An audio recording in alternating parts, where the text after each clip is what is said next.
Olá, muito boa tarde, boa terça-feira, 15 horas. Vamos abrir as portas de mais um consultório. Esta tarde vamos falar sobre luto, como lidar com esta que é uma das grandes perdas com que todos temos que lidar na vida e muitas vezes mais do que uma vez, não é? Vamos falar sobre luto, de alguma forma também relacionar aqui com este período que atualmente vivemos. Vamos também ter a oportunidade de falar sobre medicina dentária com a ajuda do Dr. Miguel Almeida, que vai também ter tempo para responder às suas dúvidas. Por isso aproveite, ligue 225-083-204 para entrar em direto connosco. Na terceira parte do programa temos então tempo para abrir a nossa linha telefónica e ouvir e responder às suas dúvidas esta tarde sobre medicina dentária. Pode também deixar dúvidas ou sugestões por escrito em consultório@portocanal.pt. Cumprimentar o nosso primeiro convidado desta tarde é o Dr. Pedro Brás, psicoterapeuta da Clínica da Mente. Muito boa tarde, Dr. Pedro. Ora bem, este é um assunto um bocadinho pesado, acho que também tem a ver um bocadinho... sim. Também acho que culturalmente tem as suas nuances, não é? A forma como se vivencia o luto. Mas antes de começar a nossa conversa, ontem fui ler um bocadinho sobre luto e inevitavelmente lemos sobre morte, não é? Sim. E José Saramago diz uma coisa que eu achei interessante para abrirmos aqui a nossa conversa. Ele escreveu: o pior da morte é que antes estavas e agora não estás. E é tão simples quanto isto. E essa palavra e essa frase denota o grande problema, é que se nós não estamos, estamos aonde? Nós só sabemos viver, não é? Toda a nossa existência é a vida. Nós não sabemos o que é o não estar a viver. E este é o grande problema do ser humano. Por isso, ao longo de toda a humanidade, foram-se desenvolvendo religiões que foram explicando aos humanos, não é? Foram explicações que as pessoas conseguiam perceber sobre a vida, a razão da vida e sobre a morte. E cada religião dá uma explicação para a morte, para que os seres humanos não se sintam a viver para o abismo. Todos nós, quando pensamos no significado da nossa vida, se pensarmos muito longe, vamos perceber, mas um dia vou morrer. E essa imagem de nós, esta ideia de nós não sabermos para onde vamos, mas sabemos que vamos, cria-nos muita dor. E então as religiões foram formadas também para isso, para nos dar uma explicação, para que a gente consiga perceber a morte de uma forma que se consiga fazer o luto. E o luto é este processo de compreensão e de aceitação da morte. Agora, aqui vamos cingir-nos aqui à nossa cultura portuguesa, não é? Predominantemente também a nossa religião é a católica, não é? E, portanto, terá alguma coisa a ver aqui, de alguma forma, aquilo em que nós acreditamos com a forma como vamos resolver o luto, até mesmo em termos psicológicos? O luto é um processo de aceitação da perda. A perda é um processo muito difícil para todos. E quando nós dizemos esta pessoa está a fazer o luto, ou seja, estamos a dizer que esta pessoa está a fazer o seu processo de libertação da dor até aceitar a perda, até ficar em paz com essa perda. E o luto, todas as pessoas o fazem de forma diferente. Mas basicamente até podemos dizer que o luto, este processo de luto, existe em 4 fases. Ou seja, todos nós passamos por 4 fases. É importante percebermos estas fases para compreendermos que às vezes há problemas em cada uma das fases. Quando a pessoa morre, alguém que nós amamos, a primeira fase em que todos nós entramos, uns mais e outros menos, é a negação. Quando recebemos a notícia, quase ninguém quer acreditar, é o choque e vivemos um estado de negação, não acreditamos. Essa fase, Dr. Pedro, desculpe estar a interrompê-lo, mas essa fase é importante aqui, logo para fazermos uma distinção, porque há aquelas mortes um bocadinho mais anunciadas, no sentido em que há um envelhecimento, há uma doença. Não é? Quando a morte é esperada. E depois há essa fase é tanto mais complicada quanto mais inesperada é a morte, não é? Todas estas fases têm os seus impactos mais ou menos fortes em cada uma das pessoas e também depende das circunstâncias com que a perda ocorre, contra o falecimento ocorre. Mas a primeira fase é sempre da negação. Não acreditamos, não queremos acreditar nisto, ficamos perplexos. Depois, quando caímos na realidade, entramos numa fase de raiva e de revolta. revolta com Deus, revolta com o mundo, revolta com todas as circunstâncias. É uma fase muito difícil também. Depois, há a fase maior, a costuma ser maior e mais dolorosa, que é a fase da depressão. Caímos numa depressão quando percebemos que já não há nada a fazer, quando percebemos que de facto perdemos e entramos num estado de desesperança. E esta depressão pode ser mais longa, menos longa, consoante o processo da pessoa. E por último, terminamos este nosso luto quando aceitamos, numa fase de aceitação. Quando aceitamos que a vida leva a que também aconteça a morte, e aconteça a morte de quem nós queremos e quem nós amamos bastante. Então, o luto é essa parte, é este processo no qual as pessoas passam por estas 4 fases, que é importante para se ressignificar e para as pessoas ficarem em paz, apesar da perda. Porque é isso, não é? É dar um significado não só àquilo que aconteceu, mas também à vida, porque senão tudo isto fica muito sombrio até, não é? Porque que significado então tem a nossa existência? Sabe que quando alguém morre, nós no primeiro tempo só olhamos para a morte, para a perda, e sofremos muito com a perda. Quando fazemos o processo de luto, quando começamos a aceitar, começamos só a olhar para a vida da pessoa que partiu, não é? E começamos a rir, começamos a sorrir pela vida da pessoa, esquecendo a morte, não valorizando mais a morte. Apenas a morte é um processo que nós depois temos que aceitar e aceitamos. Não é? Agora, toda esta inevitabilidade, obviamente que depois é gerida consoante as pessoas. Ou seja, quero eu dizer que não há aqui uma receita, ainda que haja essas 4 fases, cada pessoa vai vivenciar isto de uma forma distinta, não é? E não podemos nem, de alguma forma, estranhar ou criticar a forma como cada um vai passar pelos seus lutos, não é? Sabe que isso essa pergunta é muito pertinente porque existe na sociedade médica até um conceito de que o luto, se for vivido por mais de 14 dias, já se considera um luto patológico, ou seja, já se considera uma perturbação psicológica e não um processo normal. Alguém definiu que eram 14 dias. E nós temos que acabar com este estigma dos 14 dias. Porquê? Porque cada um vive o seu processo de forma independente. As pessoas podem demorar um dia até aceitarem a morte, podem aceitar logo a morte, podem estar em paz logo quando a pessoa morre, principalmente nas pessoas que já estão acamadas há muito tempo, já têm doenças muito crónicas. Há uma aceitação mais... Porque o luto também foi feito muitas vezes em vida, não é? Mas há pessoas que demoram 1 ano, 2 anos a fazer o seu processo de luto e não há nenhum problema psicológico nisto. Cada pessoa faz este processo à sua velocidade. Depende da forma como aquela perda representa para ela, percebe?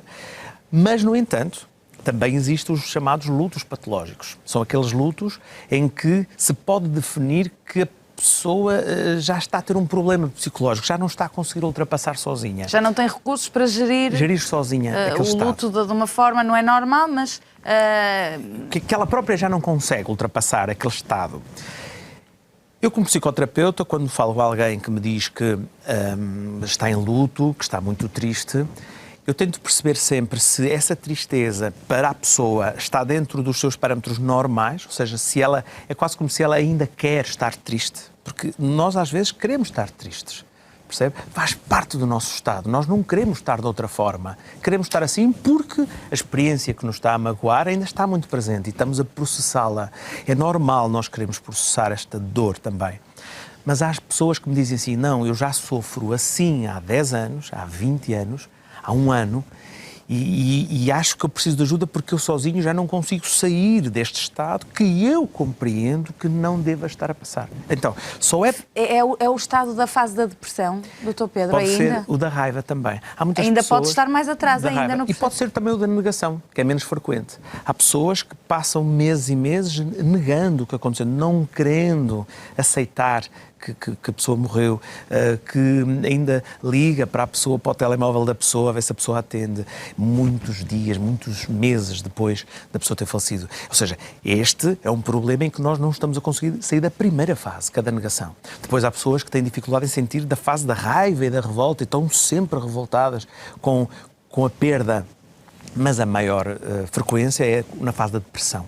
As pessoas ficam tristes, continuadamente tristes. E quando as próprias pessoas compreendem que é tempo demais, já estamos a falar em patologia então, já estamos a falar em incongruência da própria pessoa e aí sim a pessoa deve pedir ajuda na psicoterapia, porque a psicoterapia pode ajudar as pessoas a ultrapassarem e a gerir melhor as emoções que elas próprias têm a consciência que já não estão a conseguir gerir. Se calhar as pessoas também que melhor convivem com determinada pessoa podem também alertá-la para esse facto, não é? Às vezes as pessoas podem estar tão mergulhadas que não estão a compreender, mas aí também as pessoas que conhecem melhor a pessoa vão perceber que quando aquilo já não está a ser gerido, não é? A família e os amigos têm um papel fundamental neste processo de luto. Uma das coisas que agora até podemos falar nisto, que é um problema que está a acontecer com esta pandemia do Covid, é que por causa da pandemia não se consegue velar os defuntos, ou seja, não há o velório. O velório é um processo social onde as pessoas recebem conforto dos amigos, da família, onde nós também nos despedimos do ente querido, ou seja, e este processo está a ser muito deficiente e as pessoas está a haver pessoas que não estão a conseguir fazer bem o seu luto porque falta-lhes este passo, este apoio social. E no fundo também é um momento de celebração, de alguma forma, daquela vida, não é? Da vida e de uma despedida. De uma despedida, de uma... E que infelizmente de saber, olha, aquela pessoa, estas pessoas vieram aqui porque foi importante, porque aconteceu isto, e perde-se totalmente a capacidade de dar significado à vida de quem parte está muito diminuída. Isto é muito triste hoje em dia. Está-se a ver pessoas que não estão a conseguir fazer bem o seu luto neste período, neste ano, precisamente por isso, porque falta este apoio social, falta a despedida dos entes queridos nos rituais que a humanidade se habituou a fazer, e só fazemos isso porque de facto é importante para fazer o luto. Mas como estávamos a dizer antes, é de facto a família e os amigos que ajudam as pessoas a fazer o luto, falando com as pessoas, obrigando-as elas próprias a falar com os amigos sobre o que lhe vai na alma, sobre as saudades que têm, porque é muito importante falar, porque quando nós falamos sobre as nossas dores, tanto ao psicólogo, ao psicoterapeuta ou aos familiares e amigos, quando falamos sobre as nossas dores, de alguma forma estamos a deitar cá para fora aquilo que nos vai na alma, estamos a lavar a alma, como muita gente diz, não é? Quase como umas lágrimas.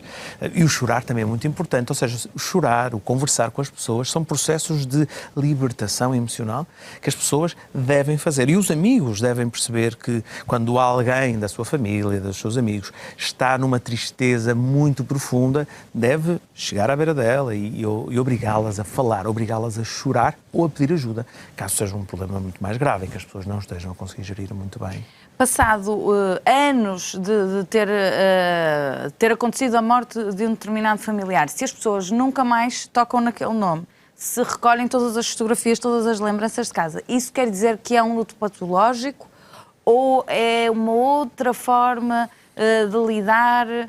Porque há muita gente que faz isto. Às vezes uma forma de nós conseguirmos ultrapassar as nossas mágoas é camuflá-las. É fazer de conta que nada existe. E isso... é o evitar o sofrimento, Evitar não é? o sofrimento. Só que isso nunca dá bom resultado. Porquê? Porque é como uma panela de pressão que a gente tapa, só que se não tivesse o escape, aquele pitozinho, a panela iria arrebentar. E muitas vezes as pessoas caem em transtornos obsessivos compulsivos, em ansiedades extremas, em raivas extremas, que muitas vezes não se sabe bem porquê, mas lá no fundo são dores camufladas que têm que sair por algum lado. Não é? Então o que nós aconselhamos sempre às pessoas é nunca escondam as suas emoções, por mais dolorosas que elas sejam. Falem sempre com as pessoas, peçam ajuda, porque as emoções, a forma de nós nos libertarmos da pressão que as emoções nos provocam, nas emoções de mágoa e de angústias mais fortes, é o conversarmos, é o chorarmos, é o explicarmos ao outro o que sentimos para que o outro nos possa ajudar. E muitas vezes a ajuda do outro é apenas olhar para nós e dar-nos um abraço e confortar-nos. Porque muitas vezes as pessoas também têm a tendência para se isolar. Isto porque se é uma mãe que morre, por exemplo, aquela pessoa não era filho da minha mãe, portanto, ela não vai perceber, não é? E as pessoas começam a pensar nestas coisas e não falam, porque isto é só meu, então não vou estar... Ninguém vai perceber, então não falam e isolam-se, não é? Às vezes os amigos não têm que falar, basta estar presente. Percebe? A companhia, porque estes sofrimentos são muito individuais, são muito dolorosos. Solitários, não é? São solitários e de alguma forma também têm que o ser. As outras pessoas, por simpatia, falam connosco, mas nós entendemos que, ok, estás a ser simpático, amigo, eu preciso, mas não me estás a ajudar de facto a deixar de libertar desta dor. Porque eu, numa primeira fase, não me quero libertar da dor. Eu quero estar naquele estado de sofrimento. Nós queremos estar num estado de sofrimento. Este estado de sofrimento da depressão saudável, nesta fase do luto, é saudável. Para as pessoas estar em contato consigo mesmo, estar em contato psicológico ou espiritual com a pessoa, percebe? Também não é de todo saudável quando as pessoas de repente entram em modos esfuziantes, reações de alegria desmedida quando não quer dizer, não está... isso às vezes não quando se nós coaduna estamos... com a situação, não é? É verdade, quando nós estamos em desequilíbrio emocional, como num processo de luto, num desequilíbrio emocional, muitas vezes não conseguimos gerir os nossos estados e temos atitudes e comportamentos que não são normais para determinadas situações e, claro, criam estes comportamentos um pouco atípicos. Mas também temos que os respeitar, temos que compreender que é o processo da pessoa e temos que aceitar e compreender. Portanto, tudo isto deve ser gerido, a pessoa consigo própria tem que haver para isto também tempo, ou seja, lá está, há pouco dizia-me que tinha sido estabelecido que seriam sensivelmente 2 semanas, mas isso de facto não faz muito sentido. Não faz sentido não é? Estar a pôr prazos. Cada pessoa tem o seu tempo e devemos todos respeitar esse tempo. Quando a própria pessoa acha que é demasiado, quando ela própria acha que é demasiado, sim, aí já estamos num problema em que a pessoa admite que ela sozinha não consegue gerir as suas emoções e então tem que pedir ajuda. Muitas vezes o processo de luto traduz-se em a pessoa até durante o dia, porque tem tarefas, porque tem outros familiares, tem coisas para fazer, tem o seu trabalho, acaba por o dia até se passar bem, mas onde é que vêm os problemas? É na hora de adormecer, não é? E sabemos que os portugueses dormem muito mal, portanto nestes processos acredito que ainda devem dormir pior, não é? A tendência também é para amenizar toda a situação com um comprimidozinho para dormir. E depois no dia a seguir já começa a azáfama toda e depois vai saber e nada foi gerido, nada foi pensado. Foi tudo camuflado até com a medicação. O luto é um processo, e a depressão do luto, tão intenso que psicologicamente funciona desta forma, que é, normalmente quando nós estamos deprimidos por causa de outras circunstâncias da nossa vida, nós estamos permanentemente deprimidos. No luto existe um fenómeno que chamamos a dor por ondas. Ou seja, às vezes são pequenas ondas de 1 minuto ou 2, em que sofremos imenso, mas de repente aliviamos um pouquinho e as nossas ideias levam-nos para outras conversas, outro foco. Mas de repente vem-nos a memória outra vez a perda e entramos num sofrimento profundo. Se não fosse assim, ninguém aguentaria. Porque a dor da perda é uma das dores mais fortes que o ser humano pode ter. E então há um fenómeno de ondas. Por isso, às vezes quando estamos nos funerais, estamos a falar com a família e até estamos melhor. Até podemos sorrir com os amigos, até contamos uma anedota lá entre os amigos, mesmo no velório. Sim, sim. Isso acontece porque nos sentimos bem, por vezes, mas depois estamos outra vez recatados e descemos as ondas. E este ciclo muito curto de sofrimento e alívio ajuda-nos ainda a superar o tempo. Mas, claro, há pessoas que, quando estão mais distraídas, no trabalho, por exemplo, estão mais aliviadas porque não estão focadas na perda, mas quando estão mais sozinhas, começam a ter mais dificuldades. O que é que eu peço? Peço para todos termos atenção, para não recorrermos em primeira linha à psiquiatria, porque isto não é nenhuma doença psiquiátrica, o luto. Nós não devemos ir por uma solução fácil, que é tomar 2 ou 3 comprimidos, porque esta medicação é para as pessoas que sofrem com problemas psiquiátricos, não para as pessoas que sofrem destes estados normais de luto, por muito que sofram.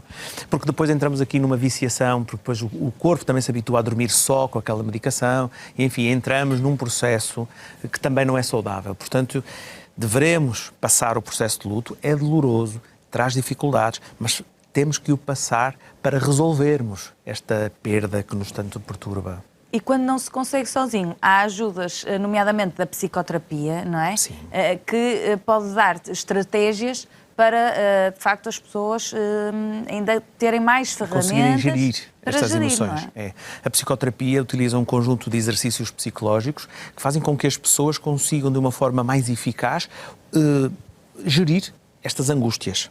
Muitas vezes não é perceber a morte, toda a gente percebe da mesma forma. Eu não entendo mais sobre a morte de qualquer paciente que eu tenha à minha frente. Só que as técnicas da psicoterapia ajudam as pessoas a elas próprias bloquearem as emoções que as estão a perturbar. E elas vão aprendendo a gerir as suas emoções de forma a que estes pensamentos não os bloqueiem emocionalmente e elas sintam-se mais assertivas, mais livres para viver a sua vida de forma mais tranquila e harmoniosa. Não quer isto dizer que a pessoa não se vá recordar e não entristeça. Claro. Não é nada e a tristeza disso. será... A tristeza faz parte, não é? Todos nós, quando nos recordamos das nossas perdas de há 20 anos, sentimos-nos tristes, mas não bloqueados por isso. Não limitados na nossa felicidade também. Apenas sentimos uma saudade. E às vezes a saudade é positiva. Não é? Saudade, quando temos saudade positiva, recordamos sempre dos bons momentos. Quando temos uma saudade negativa, são os maus momentos que nos chocam e que nos magoam. Portanto, tem muito a ver com essa última fase final, que é a da aceitação. No fundo, viver em paz com o ocorrido, essa perda. Com o ocorrido. E começamos a lembrar apenas da felicidade que vivemos da vida da pessoa. Portanto, é importante ter aqui esta noção de não recorrer ali ao facilitismo de alguma forma, que não é tão facilitismo assim, porque depois vai dar mais problemas à frente. Vai, porque aquilo tem efeitos secundários, a medicação tem efeitos secundários e Temos ouvido aqui muitas pessoas que estão a ter sérios problemas porque estão em medicação para dormir há muitos anos. E temos ouvido aqui no consultório muitos casos. E estes calmantes para adormecer as pessoas, que ajudam a adormecer as pessoas, são drogas que viciam bastante. O que eu costumo dizer é as pessoas, em vez de procurar medicação para dormir, deveriam procurar soluções para os seus problemas que não as deixam dormir.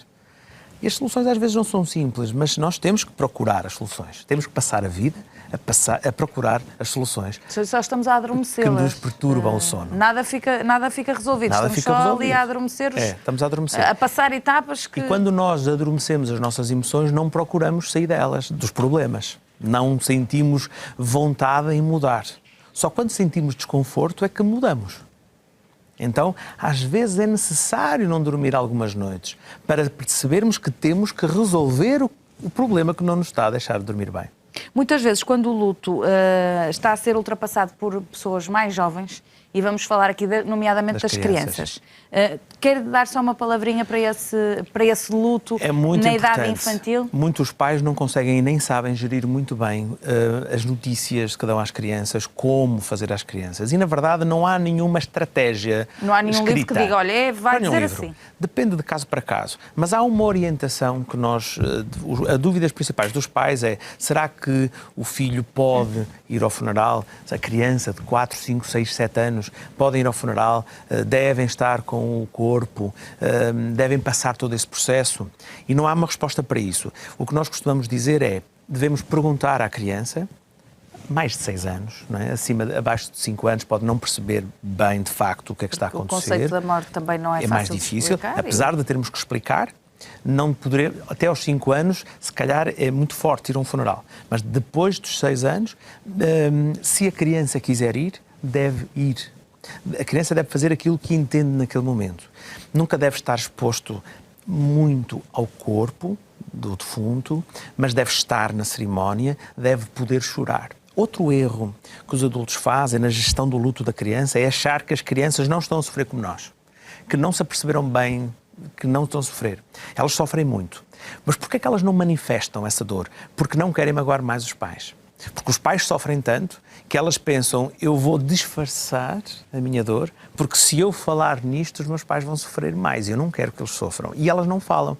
E os pais também não falam no assunto porque acham que ele está a brincar tão bem, nós nem vamos chamar esse assunto. Mas não devemos fazer isso, porque essa criança que não ressignifica, que não compreende a morte, pode interpretar tão mal que isso, a morte e a perda, que vai afetar no futuro. Então os pais devem fazer o quê? Conversar com a criança, pedir-lhes para elas lhe contar as suas mágoas, perceber o que é que a criança pensa e tentar explicar da melhor forma que a cultura da família e da religião, a religião é sempre uma boa história para se contar. De acordo com as crenças de cada pessoa, devem-se contar as histórias religiosas para explicar a morte, mas o principal é falar. Deve-se falar, até sentir que a criança já está bem, já não precisa de falar, já aceita, já fala do ente querido com satisfação e não com dor, e que a morte não seja um tabu para a criança. Muito bem, nós vamos despedir-nos do Dr. Pedro Braz. Obrigada uma vez mais pela sua presença aqui no consultório. Seguimos para intervalo, a seguir vamos falar sobre Covid-19 e medicina dentária. Até já.